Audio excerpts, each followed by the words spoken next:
If there was one physical subject, one material subject that we should focus on, in my opinion, it is very clear that the head of the snake is the financial system. We can argue till the end of time about who runs the world. Is it the Jesuits? Is it the reptilians? Is it the Illuminati? Is it the Freemasons? We can go on and on and on and on about this.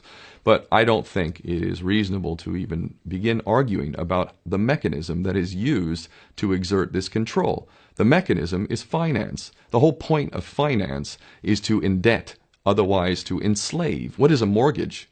I mean, what does that stand for? It's a death grip.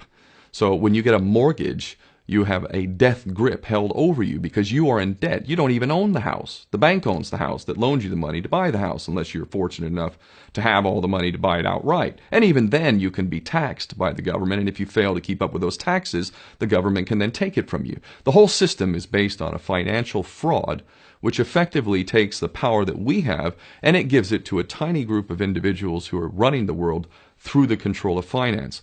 With the infinite supply of money that we have allowed them to take, they have literally an infinite supply of money, and with that money, and from their psychopathic point of view, they have bought everything and everyone who can be bought. So those of us who cannot be bought, because we operate on a level that goes way beyond the material, we are not rewarded for such behavior. We are punished for such behavior. And the most slovenly, disgustingly criminal, pedophilia, corrupt moral individuals, those are the ones that are rewarded in this system, which is upside down.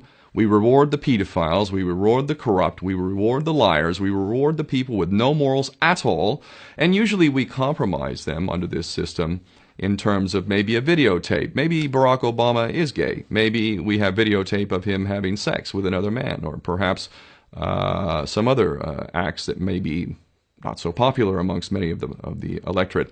Or maybe we have videos of political leaders having sex with little boys or little girls. If I was in charge of the world and I was a psychopath and completely drunk on my own power, you can bet damn sure that's what I would do.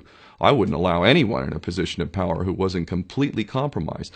When you have an infinite supply of money, you can do this. Take that supply of money away, take that power back, put it in the hands of the people, get rid of fractional reserve banking, which is an obscenity in itself.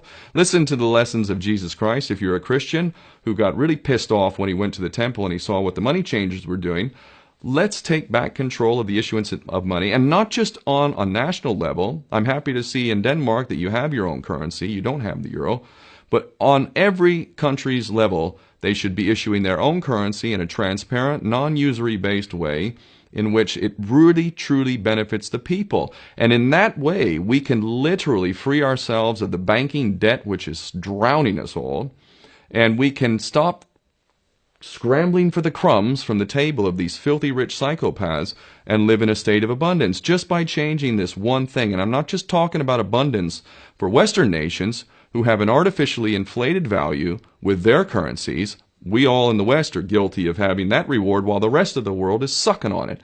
Every nation in the world can use a sensible financial policy to liberate themselves, to have world-class education, infrastructure. Everything that a healthy society would require can be had in the worst, most corrupt African country in any part of the world. We can all have that if we simply change that one thing. John F. Kennedy did that about 6 months before he was taken out. He issued United States notes as opposed to Federal Reserve notes. I can assure you the powers that be knew the power of that act, and they took him right out. So the bottom line is, if we as people understand this very simple principle, just this one thing, change this one thing, we can solve every other problem you can name. I don't care what the problem is. I can bring it back to the financial system and an infinite supply of money for a bunch of psychopaths who are running the world, as opposed to an abundant supply of money for all of us. So in that sense, I'm very optimistic. This is not rocket science. I am not the smartest guy in the room. We can all understand this. And as soon as we do, we can exercise the same power that we had, but relinquished, and we can have a future for ourselves and our children. There's a lot to be optimistic about, quite frankly.